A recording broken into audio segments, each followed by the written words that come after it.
शंकरपटात म्हटलं आपल्याकडे बहुतसे चेहरे आहेत, असे ते परिचित आहेत. आणि हा तर म्हटलं चेहरा पुऱ्या भारतात परिचित आहे. काय बा तुम्ही आमदार खासदार मंत्री झालेच ते कधी म्हटलं एवढी क्रेज नाही राहिली त्याला जो त्याच माणसाची फक्त क्रेज आहे. मूर्ती लहान पण कीर्ती महान आहे तुमची. लोकांना असं वाटतं बैलाले पाहिजे नाही, बैल तुम्ही घडवला.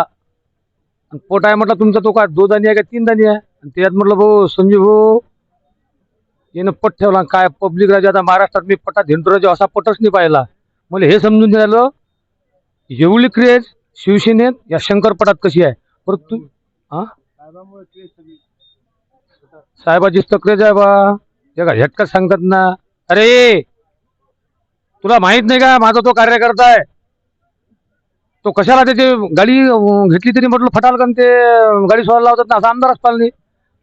बरं भाऊ एवढा मोठा तुमचा बळीराजा हो, पण तुम्ही एवढे शांत कोण. खरं तर महादेवाच्या आशीर्वादाने माझ्या कुटुंबाला, माझ्या गावाला, माझ्या परिसराला, या मुंबईकरांना, अखंड महाराष्ट्रकरांना एक महादेवाने एक नंदी घडवला मथुर म्हणून माझ्या दावणीला. खरं तर आमच्या पक्षातील सगळे नामांकित आमदार साहेब असतील, संतोषदादा बांगर यांच्या प्रेमापोटी, यांच्या आशीर्वादापोटी इथपर्यंत मी आलेलो आहे. तसेच आमचे सुजित तात्या पाटील माझे मोठे भाऊ, तसेच आमचा आजू, या सगळ्यांच्या संजू भाऊंच्या. आता लोक अजू अजू ऐकून आले पण अजू कोण हेच नाही माहित. अजू कोण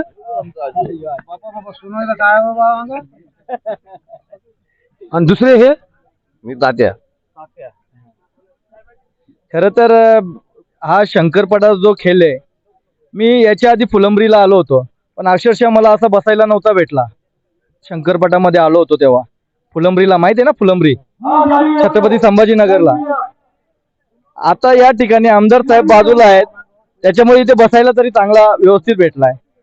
आणि जो शंकरपटाचा खेळ आहे तो एकदम प्रामाणिकपणे मला बघायला भेटलाय. खरं तर आपण प्रामाणिक राहिल्यानंतर अखंड महाराष्ट्रभर, देशभर जे मथुरच्या पळाच्या जोरावर जो माझा नाव केलेला आहे तो मी प्रामाणिकपणे ठेवलेला आहे. कोणत्याही प्रकारचा कोणाचा कधी आयुष्यामध्ये पैसा नव्हता बघितला आम्ही या खेळामध्ये. फक्त एकच मनामध्ये ध्यास होता का जेव्हा जेव्हा मैदानात जाईल, देवाला प्रार्थना करायचो, तेव्हा कपाळाला माझ्या गुळाला लागेल. आज खरं तर खूप आनंदाची गोष्ट आहे माझ्यासाठी.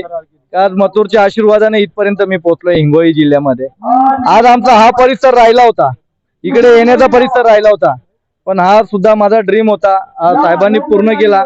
खरं तर संतोषदादांचा मी फॅन आहे. जेव्हा कावड यात्रा साहेबांचे होते, मी कट्टर एक जय श्रीराम प्रेमी आहे, हिंदू प्रेमी आहे, सनातनी प्रेमी. आमचे माननीय श्री खासदार आहे श्रीकांतजी शिंदे साहेब, त्यांच्या माध्यमातून नेहमीच मथुरचा गुणगान गायला जातो. आणि मोठे साहेब आमचे एकनाथजी शिंदे साहेब, माजी मुख्यमंत्री साहेब, त्यांच्या तोंडातून पण जेव्हा स्पर्धा ठेवली होती सांगलीमध्ये, तेव्हा सुद्धा साहेबांनी एकदम छाती ठोकपणे उल्लेख केला होता. या सगळ्या आठवणी माझ्या कायम राहतील. आज सुद्धा साहेबांनी इथे येऊन आमचा मान सन्मान केला, आम्हाला प्रेम दिला, त्यांचा आशीर्वाद दिला. खूप अभिमानाची गोष्ट आहे आमच्या.